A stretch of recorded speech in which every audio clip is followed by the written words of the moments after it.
মহিলা, শিশু এবং সাধারণ মানুষের নিরাপত্তাকে আরো জোরদার করতে দুর্গাপুরের বিধাননগর ফাঁড়ির উদ্যোগে অনুষ্ঠিত হলো একটি বিশেষ সচেতনতা শিবির।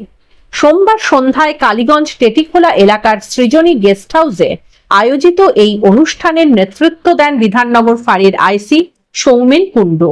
অনুষ্ঠানে উপস্থিত পুলিশ আধিকারিকরা নারী সুরক্ষা, শিশু সুরক্ষা এবং ক্রমবর্ধমান সাইবার অপরাধ সম্পর্কে বিস্তারিত সচেতনতা করে তোলেন।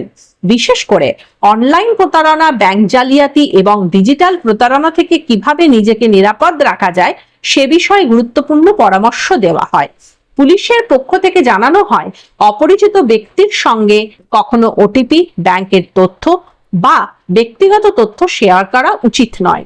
কোনো সন্দেহজনক ফোন, মেসেজ বা অনলাইন লেনদেনের ক্ষেত্রে অবিলম্বে সাইবার হেল্প ডেস্কের সঙ্গে যোগাযোগ করার আহ্বানও জানানো হয়। সচেতনতাই সুরক্ষার প্রথম ধাপ, এই বার্তা দিয়েই শেষ হয় এদিনের কর্মসূচি। ওই জায়গাটাকে আপনারা যদি কোনো রকম ব্যবস্থা করে দেন, সাইকেল স্ট্যান্ড বা গাড়ি স্ট্যান্ড এবং মার্কেটটাকে সরিয়ে দিয়েও বাজারটা যারা ফুটপাতে বসছে তাদেরকে ওইখানে করে দেওয়া যাবে। এটা যদি আপনারা একটা দায়িত্ব নিয়ে করেন, আমার মনে হয় আমরা খুব খুশি হবো। আপনাদের তো ওই দিনে মিটিং হলো যে ওই কালীগঞ্জের হাট থেকে তুলে নিয়ে গিয়ে গ্রাউন্ডের সাইডে হাটটা করবেন, মানে মিটিং এর রেজাল্ট কি হলো?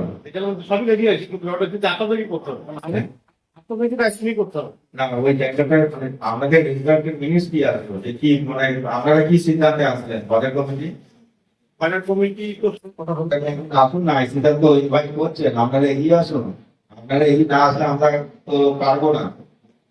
আমাদের সুযোগ সুবিধাটা সেটা বলতে হবে। আমাদের তরফ থেকে যেটা করণীয় থাকবে সেটা তো আমাদের, আমরা তো তার বাইরে গিয়ে কিছু করতে পারবো না।